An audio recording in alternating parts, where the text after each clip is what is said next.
Welcome back class साहब। ये 77 सफ़ात पर मुश्तमिल ये तफसीली फैसला है। 20 इसमें फाइंडिंग्स दी गई हैं और दो चीज़ें हैं जो मेरे दिमाग में वाक़यतन जो मुझे तंग कर रही हैं, समझने में थोड़ी मुश्किल हो रही है। स्टार्टिंग फ्रॉम वन पॉइंट, जो इसमें एक बहुत इम्पॉर्टेंट चीज़ कही गई है कि ये इसकी वजह से पाक अमरीका ताल्लुकात जो हैं उसके ऊपर बहुत डैमेज हुआ, इम्पैक्ट हुआ। बानी पीटीआई और जो शाह महमूद कुरैशी साहब हैं वो जिम्मेदार हैं इस तमाम जो डिटेरियोरेट हुए मामलात दोनों मुल्कों के दरमियान ना। ये तो एक फैसला है, हमने उसकी सजा भी देख ली। ये एक बड़ा एलिगेशन है और ये एक बड़ी बात है। इसके इस फैसले के बियॉन्ड भी कुछ आप देख रहे हैं असरात, इम्पैक्ट्स? मैंने ये ना पूरा पेजेस जो है ना, ये तकरीबन 77 के करीब ना पढ़ने में लगा हूँ मैं। बहुत सारे पढ़ लिए हैं, अक्सर आपके सामने ही बैठ के पॉइंट्स भी ले लिए हैं। अब तक जो रिपोर्टिंग हो रही थी और एक पॉपुलर सेंटीमेंट तो ये है, हम ये कह दें कि बोगस फैसला है, फ्लॉड फैसला है, गलत फैसला है, प्रोसेस को बिल्डोज किया गया है, खान साहब को टारगेट किया गया है, इदारे थे, लोग थे, ताकतवर कोई इंडिविजुअल्स थे और वो खान साहब को हर सूरत पे उनको वो करना चाह रहे थे, क्योंकि खान साहब डील नहीं कर रहे, खान साहब उनकी टर्म्स पर नहीं आ रहे, लिहाजा उन्होंने इस तरह का फैसला करा दिया। ये एक जनरल इंप्रेशन है और पॉपुलर भी यही है। मुझे भी यही कहना चाहिए वैसे बाय द वे, अगर हमने कोई पॉपुलैरिटी लेनी है, कोई प्रोग्राम की रेटिंग लेनी है, बल्ले बल्ले वाह वाह करानी है, तो हमें भी यही कहना चाहिए कि बिल्कुल। और साथ में ये भी कहना चाहिए कि जो ही ये किसी हायर कोर्ट में जाएगा उठा के उन्होंने इसको फेंक देना है। ये पॉपुलर लाइन है, लोग पसंद करेंगे, हमारा शो भी देखा जाएगा, हम उसको क्लिप शेयर करेंगे, वो भी बड़े उसके व्यूज़ मिल जाएंगे और आपकी मेरी वाह वाह भी हो। एक तो ये है। दूसरी ये फिर ये इसके लिए एक शर्त थी जो मैंने पूरी नहीं की। मुझे ये फिर फैसला नहीं पढ़ना चाहिए था। अगर मैं ना पढ़ता तो फिर मैं ये थोड़ा सा प्रिविलेज में ले लेता कि हाँ वो खान साहब के सपोर्टर, उनके वकील, उनके हमदर्द, वो सारे ठीक कह रहे हैं कि ये गलत है। मुझसे अगर पूछें, मैं कोई लीगल एक्सपर्ट नहीं, पढ़ते रहते नहीं चीज़ों को। ये बड़ा पावरफुल फैसला लिखा गया है, बहुत पावरफुल फैसला है। अगर जो भी इसको पढ़ेगा, जो भी थोड़ा सा, खान साहब के लिए इसमें से रिलीफ सिर्फ एक ही सूरत में हो सकता है, जो मुझे समझ आई है, कि ये कहें जी कि हमें ये गवाहों पे जरह की इजाज़त नहीं दी गई, हमने टाइम मांगा था, हमें टाइम नहीं दिया गया, इन्होंने अपने डिफेंस लगा के इन्होंने अपने वो कर लिए हैं। नहीं, उसका भी जवाब है। मैं वही कह रहा हूँ, उसी पे आ रहा हूँ मैं, मैंने पढ़ा है, मैं वही बता रहा हूँ, इनका बता रहा हूँ कि इनको वहीं से थोड़ा सा वो मिल सकता है रिलीफ, यहीं से। बाकी मैं आता हूँ चीज़ों में जो आपने सवालात किए कि इतने खौफनाक गवाहियाँ हैं और चेन बनाई की है इन पे जो इल्ज़ामात थे खान साहब पे। शाह महमूद कुरैशी साहब ने तो बयान ही नहीं रिकॉर्ड करवाया अपना, बहुत सारे कम लोगों को पता होगा। जो आपका वो फॉरेन मिनिस्टर है जो लेकर गया है आपके पास कापी, खान साहब को बताया कि बहुत बड़ा जी मैं डॉक्यूमेंट ले आऊं, खान साहब बस तहस नहस कर देंगे। जब उनकी बारी लगी है कि वो जज साहब के सामने अपना बयान रिकॉर्ड करवाया, उन्होंने नहीं करवाया। उन्होंने एक वन लाइनर कहा शाह महमूद कुरैशी साहब ने कि सियासी विक्टिमाइजेशन हो रही है, बला बला। खान साहब को दाद दें, कम अज कम इन्होंने बड़ा कंप्रीहेंसिवली अपना बयान रिकॉर्ड भी करवाया, ये उनका क्रेडिट है, दाद दें।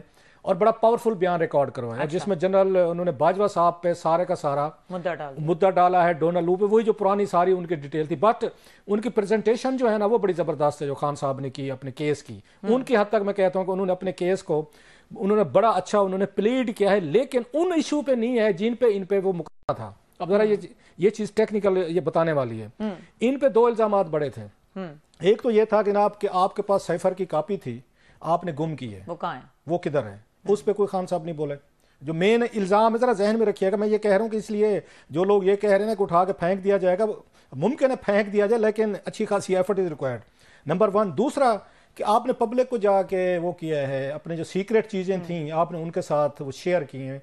जो ऑफिशियल सीक्रेट एक्ट 1923 का अंग्रेज़ दौर का बना हुआ है उसको आगे लेकर चले, 100 साल बाद काम आ गया यहाँ पे उनको इदारों को या जिनको। अब ये दो चीज़ें थी।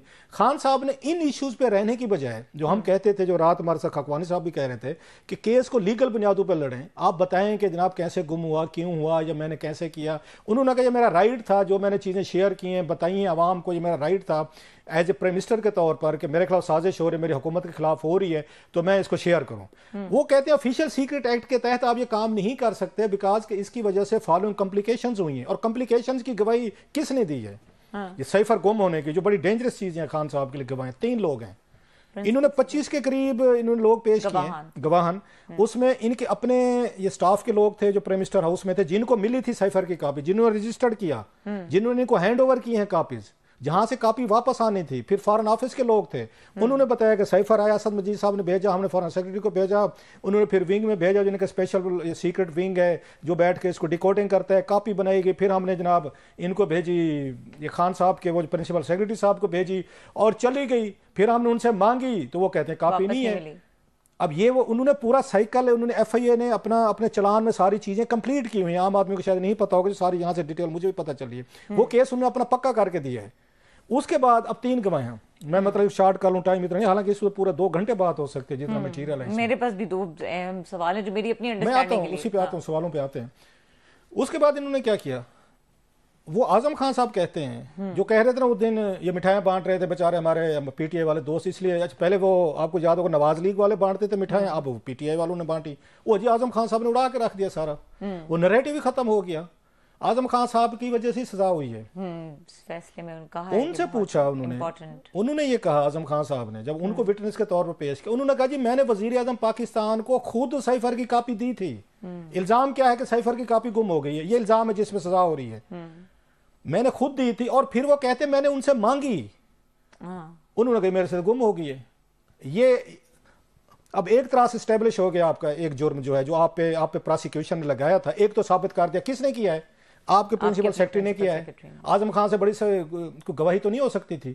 अच्छा, अब आपके पास राइट था कि आप उस पर जरह करते, आजम खान को आप वहां पे अगर जरह करके खान साहब जो उनके वकील, उनको झूठा साबित करते कि आजम खान साहब गलत बयानी कर रहे हैं, मुझे तो इन्होंने कोई कॉपी नहीं दी, या मैंने इनको कॉपी वापस कर दी थी, ये तो गलत कह रहे हैं, दबाव में कह रहे हैं, ताकि जज को डाउटफुल करते ना आप कि जनाब ये जो आपके गवाह हैं, स्टेट ने इन पे दबाव डाला होगा, लोगों ने इनको डराया होगा, धमकाया होगा, तो खान साहब उनसे पूछते, बल्कि वो तो थपकी देकर गए हैं, जो खबरें आ रही हैं खान साहब ने थपकी दी कि कुरान पे हलफ भी ले, उन्हें कुरान पे हलफ लेके ये कहा है कि कॉपी मैंने खान साहब को दी, वापस मांगी तो मुझे इन्होंने वापस नहीं दी। ये तो इनको एक सजा उस पे हुई है जो इन पे चार्जेस है 3-4, वो आजम खान की गवाही पे हुई है।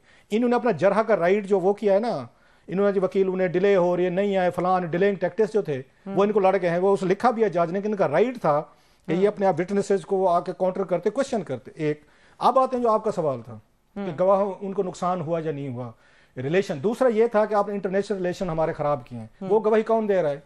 2 डिप्लोमेट दे रहे हैं, और कोई आम डिप्लोमेट भी नहीं है, ग्रेड 22 के जो फॉरेन सेक्रेटरी रहे हैं दोनों, और एक पाकिस्तान में आपके एम्बेसडर थे जिन्होंने लेटर लिखा था, साइफर लिखा था, असद मजीद, उनका भी बयान सारा इसमें लगा है डिटेल के साथ, और सुहेल महमूद साहब जो यहाँ पर मौजूद थे, उन दोनों ने खान साहब के खिलाफ ये बात कही है, स्पेशली सुहेल महमूद साहब ने, कि खान साहब को मैंने मना किया मीटिंग में कि मत करें, हमारे रिलेशनशिप इस सुपर पावर से, इंटरनेशनल ये आपकी लैंडिंग एजेंसी से उनसे खराब होंगे, हमारी डिप्लोमेटिक वर्ल्ड हमारी खराब हो जाएगी।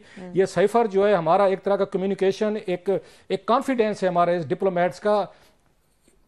अगेन उन्होंने कहा जी हमें बहुत सारे नुकसानात होंगे, अब मत करें। Class over here there is a contradiction. एक मिनट मैं जरा इसका आर्गुमेंट उनका पूरा कर दूं। उन्होंने कहा जनाब खान साहब को मैंने कहा, इन्होंने नहीं माना और हमें नुकसानात हुए, ये गवाही दे रहे हैं वो उसमें। सो वो एक दूसरा चार्ज साबित हो गया कि खान साहब की एक आपका फॉरेन सेक्रेटरी जो है वो गवाही दे रहा है कि खान साहब के साइफर के ये कंटेंट वगैरह पब्लिक में ले जाने की वजह से हमें नुकसान हुआ, हमारे ताल्लुकात खराब हुए इंटरनेशनल फोर्सेस से, मुल्कों से। अब तीसरा इनका बयान ये था कि जनाब के इन्होंने अमेरिकन ने साजिश की है और थ्रेट किया है, ये 2 चीजें थी ना। तो असद मजीद साहब ने जाके कहा, उन्होंने कहा जनाब कि मैंने अपने साइफर में ना कोई थ्रेट का लफ्ज यूज किया है, ना मैंने साजिश का लफ्ज यूज किया है। ये कौन लोग कह रहे हैं? मैं बाकियों को छोड़ दें, बाकी सोर्सेज हैं, अब सोर्सेज नहीं है, ये टॉप डिप्लोमेट्स हैं जो हैंडलिंग कर रहे थे, और जो सोर्सेज हैं जिन्होंने साइफर के को आगे डीकोड किया है। अच्छा, अब क्या सब एक कॉन्ट्रडिक्शन है, अब हमारे पास ब्रेक का भी वक्त हो गया है।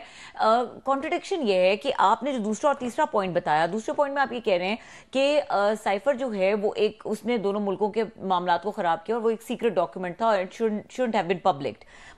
और लेकिन असद मजीद साहब जब तीसरे पॉइंट में ये कहते हैं कि इसमें कोई सेंसिटिव इंफॉर्मेशन थी ही नहीं, इनफॉर्मल डिस्कशन थी या एक कैजुअल डिस्कशन थी, तो ये दोनों चीजें एक दूसरे की कॉन्ट्रडिक्शन नहीं है। फिर ये डॉक्यूमेंट सीक्रेट कैसे? वही वाली सीक्रेट ही होता है डॉक्यूमेंट। आपको इतनी बेसिक चीज की समझ होनी चाहिए कि साइफर इज ये पूरी भरी पे ये एक ही नुक्ते पे कि साइफर क्या थी उसकी सेंसिटिविटी ये थी कि आपने साइफर जो है आपने इसको पब्लिक आपने शेयर ही नहीं करना होता किसी के साथ। प्राइम मिनिस्टर उसको पढ़ सकता है या पढ़ाया जा सकता है, आप उसको सुन सकते हैं, बैठ सकते हैं, आप उन लोगों के साथ शेयर नहीं कर सकते जिनके इससे तल्लुक नहीं है। ये उन पर इल्ज़ाम है बाकायदा, इसमें प्रोसिक्यूशन का है कि सेंसिटिव इन्फॉर्मेशन थी कि हमें ये कहा गया है कि वो खुश नहीं है अमेरिकन जो है, इनका जो उसका रूस का विजिट हुआ है उस पर अमेरिकन आर नॉट हैप्पी। ये सेंसिटिव इन्फॉर्मेशन उन्होंने दी है। खान साहब ने उसको उठ के जो अपनी पब्लिक के साथ, मीडिया के साथ, जर्नलिस्टों के साथ और फिर उसमें कैबिनेट में लेकर जाए, वो तो कहते कैबिनेट में भी नहीं जाना चाहिए था, वो तो पार्लियामेंट लेकर जा रहे थे। और दूसरा, इसको वापस करना चाहिए था, जिसको डिस्ट्रॉय किया जाता है। फॉरेन ऑफिस में बाकायदा एक सेल है जो इसको डिस्ट्रॉय करता है बैठ के। सो ये चीज़ें वहाँ पे वो कहते हैं कि खान साहब ने ना सेंसिटिविटी का ख्याल किया, ना सिक्रेसी का किया, प्लस उन्होंने तो बयान बना लिया था कि साजिश हुई है और इस पर थ्रेट किया गया है। वो कहते हैं ना साजिश हुई है ना थ्रेट किया गया है। ये मैं इसलिए बता रहा हूँ कि ये जो सारी चीज़ें जो एक वहाँ केस को पॉलिटिकल बुनियादों पर लड़ा गया है, अब जब ये हायर ये कोर्ट्स में जाएगा, ठीक है, वहाँ पर उसमें बड़ा इंटरेस्टिंग काम होना है। वो ये कहेंगे एक ही चीज़ पे लड़ा जाएगा, ये केस इनके वकीलों के पास होगा जी हमारा प्रोसेस जो है ना कि वो फ्लॉड है, हमें मौका नहीं मिला। वो भी उन्होंने कवर किया जज साहब ने।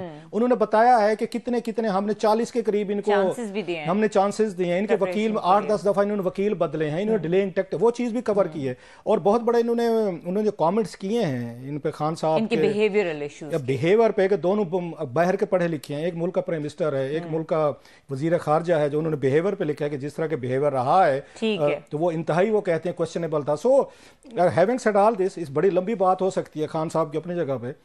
ये इतना इजी फैसला नहीं है। इसको अगर वो ले रहे हैं ना कि इजी फैसला, जिन्होंने इसको बैठ के जज साहब ने लिखा है ना, उन्होंने जो इनके जहन में क्वेश्चंस हैं, इनके वकील जिन जिन पॉइंट्स को कल को एक्सप्लॉइट कर सकते हैं, इस जजमेंट में उन्होंने एक एक चीज जो है ना उसका जवाब उन्होंने लिख के दिया है। अब ये हाई कोर्ट पे है या सुप्रीम कोर्ट पे, ठीक है, वो ये भी लिखते हैं कि इनके जहन में ये है कि हम हाई कोर्ट और ये सुप्रीम कोर्ट से रिलीफ ले लेंगे, इसलिए इन्होंने ये एटीट्यूड इख्तियार किया। ये भी लिखा हुआ है। ठीक है क्लास साहब, इंटरेस्टिंग आपने तरीके से एनालिसिस किया। और यहाँ पे वक्त ब्रेक का, ब्रेक के बाद हमारे साथ सीनियर सहाफ़ी अकील यूसुफ ज़ई मौजूद होंगे।